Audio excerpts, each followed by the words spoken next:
Бул жылы Билим берүү жана Илим министрлиги окуучулардан окшош мектеп формасын кийүүнү талап кылбайт. Министрлик өлкөдөгү кырдаалды эске алуу менен ушундай чечимге келген.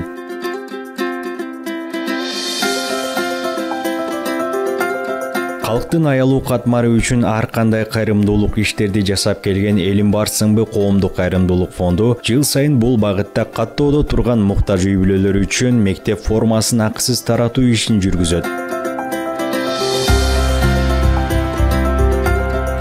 Быйыл да бул самалык ишке ашып, мектеп босогосун алгачкы ирет аттаган 60 окуучуга форма берилди. Ар бир жыл сайын окуу жылынын башында Ош шаарында жана Ош областындагы муктаж үй бүлөнүн балдарына акысыз мектеп формаларын, окуучулар колдонуучу курал жарактары дайым камсыздап беребиз.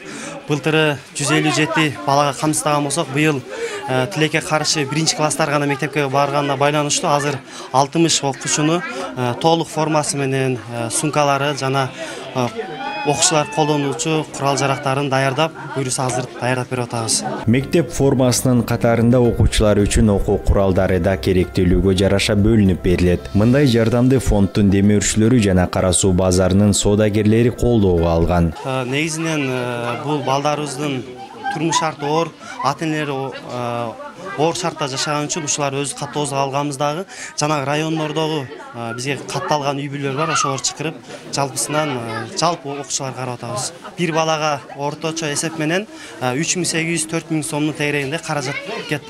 Белгилей кетсек, 1-сентябрдан 1-класска баруучу 156 миңдей бөбөктөргө мектептердин эшиги ачылат. Ал эми калган класстардын окуучулары бүт онлайн режимде гана окутулат. Роман Мантаков, Нурбол Талантбек уулу, Кутмантан көрсөтүүсү.